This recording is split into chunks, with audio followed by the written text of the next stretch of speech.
SeekretD, coming to you with today's strawberry letter response.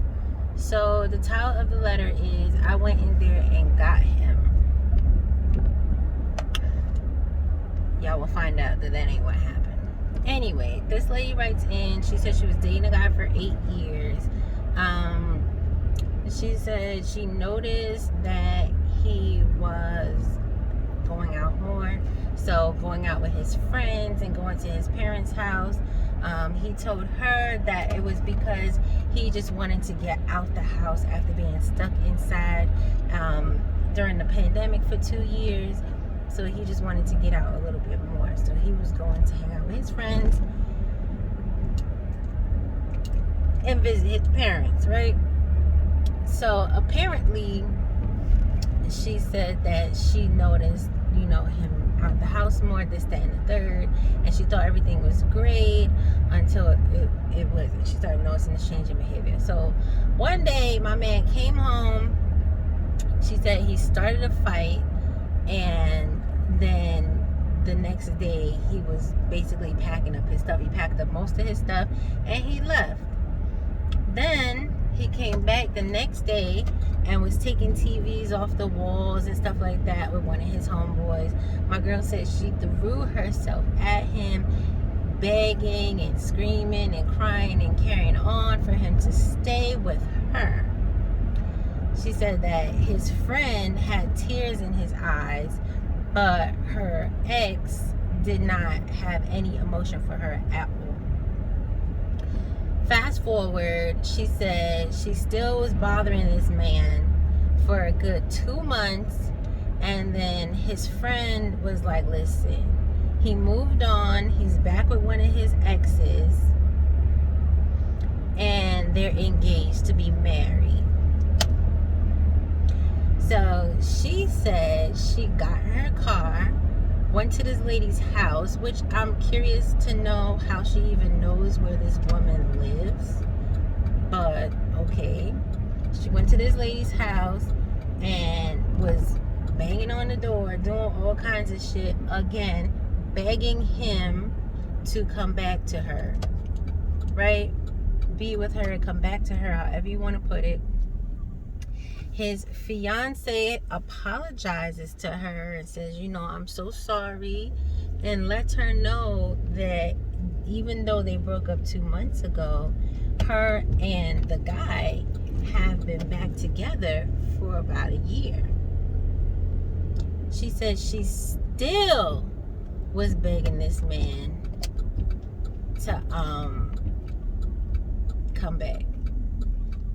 Now, her question in the letter was, what did she do to deserve this? Now, I don't think she needed to write a letter, because you can't guess why somebody does things. You can't guess why somebody treats somebody in an effed up manner. Most times, people who are on the receiving end of such behaviors don't do anything to deserve it. The person is just kind of fucked up. So it's hard to be like, oh, well, you did this. Like, what did you write the letter for, ma'am?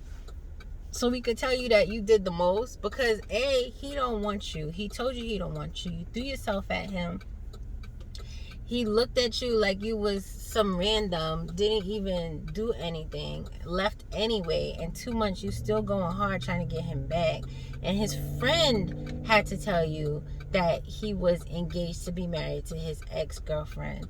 And you went over her house. So your question should have been, what is wrong with me? Because you need to know that something's wrong there, because why are you still on it?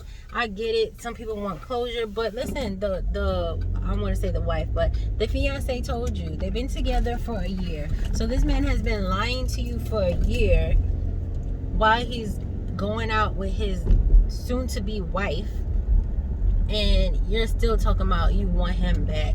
Like, what is wrong with you? I get it, 8 years is a long time. I think she said she was 42 or something like that, and they was dating for 8 years. So I get all of that, and I get people, you know, oh, all this time. It doesn't matter, because he don't want you. If somebody doesn't want you, it does not matter how long you've been together. They're just wasting your time. And the fact that you want to sign up to get your time wasted more, it's just like, really, bruh? So listen, he don't want you. He moved on. He about to marry this chick who doesn't seem to have an issue with the fact that he was with her while he was with you. But it seems like he told her that, because that's why she's just like, yeah, we got back together a year ago. But she's not really concerned with you. She's just like, yeah, sorry. But she knew more than you knew, so he at least gave her that because he wanted that to work.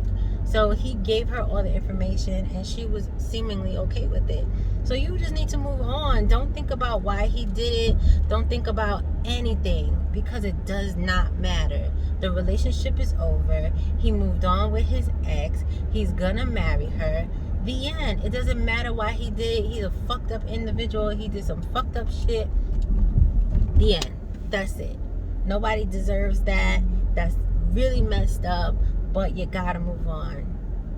That's it. Like, you really are, I feel like, going to just stress yourself, and you're gonna ruin it for yourself, because you so consumed with why he did it and all these good things, you ain't gonna be able to figure out how to get to the next level where you can live your best life. Like, we don't care about this man. He's in the past. That's it. The end. Bye. Don't, like, it's it. That's it. We don't need him. We don't want him. Count your blessings, because he is definitely a piece of work, and not in a good way. Y'all can let me know how y'all feel, but that's how I feel. I feel like my girl, she got a good deal out of this. I know it's sad. I know it didn't happen great, but it's okay. She gonna be okay. All right, y'all. I'm out of here. Bye.